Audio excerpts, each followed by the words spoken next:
ওই কালকা ছোকরা আমাদের সব কাজ ফাঁসিয়ে দিচ্ছে। ওই ইউনিয়নের লিডার সঙ্গে দিনরাত গুজগুজ করে। আপনি একটা কিছু করুন স্যার। আচ্ছা, তোরা একটা কাজ করতে পারিস? জরুর, বলুন স্যার বলুন। তোরা সবাই মিলে তিস্তার জলে ডুবে মরতে পারিস? হ্যাঁ, তোদের মুরদ তা দুধের শিশু সে কিনা। শোন, বলুন স্যার। আজ রাতের মধ্যে গোডাউন থেকে সমস্ত চায়ের পেটি সরিয়ে ফেল।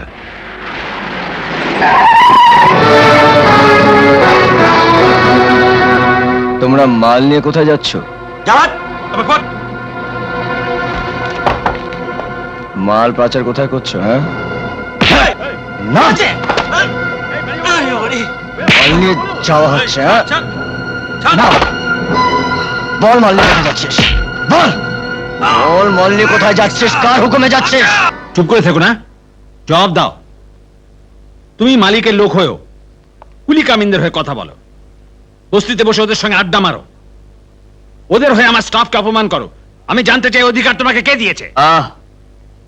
কারো ধমকে শুনতে আমি অভ্যস্ত নই, তবু বলছি ওই কুলি কামিনরাই কিন্তু আপনার ফ্যাক্টরিকে বাঁচিয়ে রেখেছে, যাদের মজুরি আপনার লোকেরা চুরি করে। Shut up! আমার লোকেদের চুরি ধরবার জন্য আমি তোমাকে রাখি। তবে কি চোরদের মদত দেওয়ার জন্য আমাকে ইউনিয়ন করতে বলছেন? তা কখনোই হবে না। আমি নিজে কখনো অন্যায় করি না, আর কাউকে অন্যায় করতে দিই না। স্যার, এ তো সাপের ছুঁচো গেলা হয়ে গেল।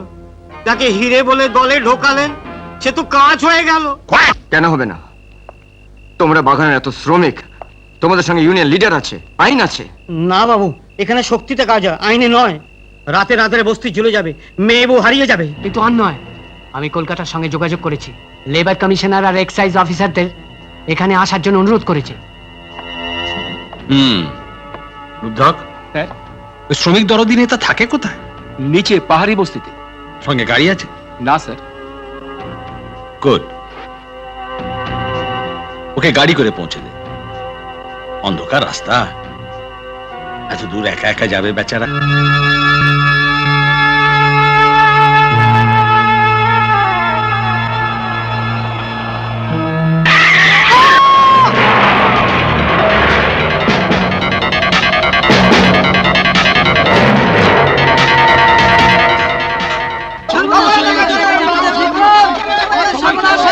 কি হয়েছে নাকি? বিনয় বাবু মারা গেছে। হ্যাঁ, কি করে? গাড়ি চাপা করে। তার মানে আমি তোমাকে খুব বুদ্ধিমান ভেবেছিলাম, ভেবেছিলাম তোমাকে দিয়ে কাজ হবে, তাই তোমাকে রাস্তা থেকে তুলে এনে পাশে বসিয়েছিলাম। এখন দেখছি গাধা পিটিয়ে ঘোড়া হয় না। গাধা দুপা লাফিয়ে ভাবে খোড়া হয়ে গেছে। আপনারও সেই অবস্থা হয়েছে। যাকে এখন বলুন, কাল রাতে ইউনিয়ন লিডার বিনয়বাবুকে কে খুন করেছে? দেখো, ইউনিয়নের লিডার সে তো আমাদের শত্রু, তার সঙ্গে অত মেলামেশা তো খুব বিপজ্জনক ব্যাপার।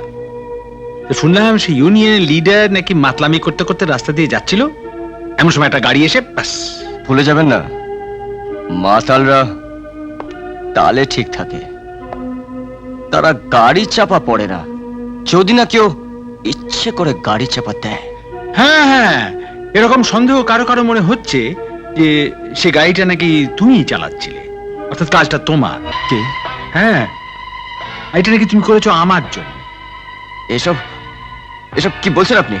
আমি বলছি না, বলছে বাগানের লোকেরা, তাই তুমি এত আপন ভাবো। দেখো, ও নিয়ে তুমি আর ভেবো না।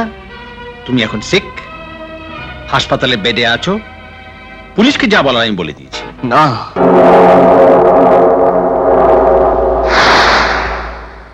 মুখোশের আড়ালে যে মুখটা আছে সেটা যে আরো কত বিভৎসতা এবার টের পাবে।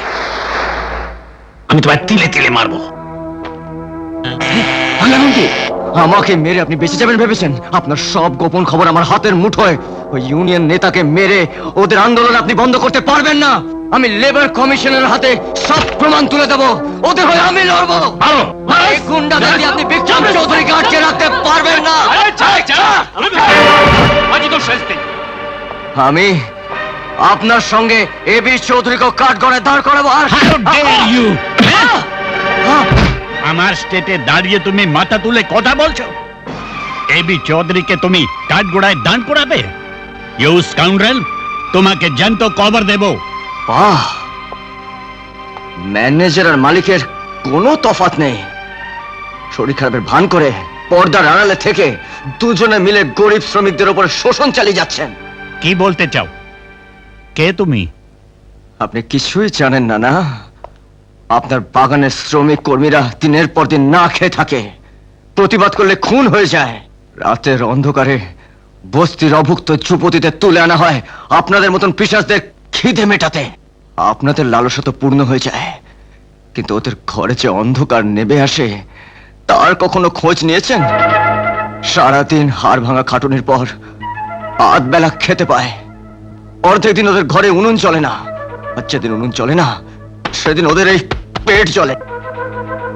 ওদের এই রক্ত জল করা পরিশ্রমের ফসল আপনার এই প্রাসাদ, আপনার এই বিলাসিতা। না, আমি আপনাদের কাউকে ছাড়বো না। এত বড় সাহস! কেন তুমি কার সাথে কথা বলছো? জানি, একজন ফার্স্ট ক্লাস হিপোক্রেটের সঙ্গে। এই, বার করে দেয় এখান থেকে। নাই, তোমরা বাইরে যাও। কে তুমি? কি তোমার নাম? বিক্রম চৌধুরী। তোমার বাবার নাম? আমি বংশ পরিচয় দিতে বাধ্য নই। Certainly you are bound to tell. বলো, কে তোমার বাবা? জানি না, আমি বাবাকে কোনোদিনও চোখে দেখিনি। আন্টি, তোমার মা রিমনি চা বাগানে কাজ করতো? ও গড, এই আমি কি করলাম? এ হাত দিয়ে আমি তোকে আয় আয় আমার বুকে আয়, আমার বুকে আয়। এত দিনে আমার তৃষিত বুকে তোর ছোঁয়ায় আবার প্রাণের জোয়ার ফিরে এলো। ওরে, আমি তোরই প্রতীক্ষায় দিন গুনছি। আমি তোর হতো ভাগা দাদু রে। কি দেখছিস? এসব তোর, তুই মালিক। আয় আয় আমার সঙ্গে আয়, আয় আয় না, আয় আয়। কিরে বাবা, এতক্ষণ নাটক দেখলাম নাকি? চাকর মালিক, মালিক নাতি। তুই ভাবছিস তোকে চিনলাম কি করে? দেখ, এত और আংটি और গলার হার দেখে। দেখ দেখ,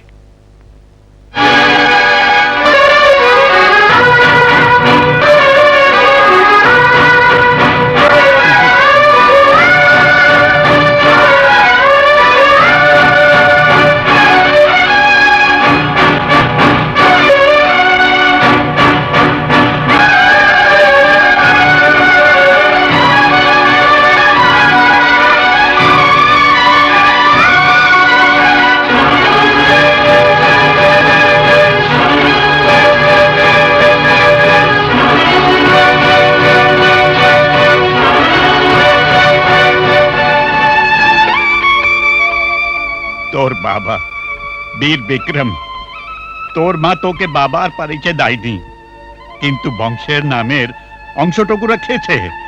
বিক্রম, বাবার পরিচয় না দিতে পেরে মাকে যে কতখানি কষ্ট সহ্য করতে হয়েছে আজ আমি তা বুঝতে পারছি। পরিচয়হীন বেঁচে থাকার যে কি কষ্ট তা আপনি বুঝবেন না।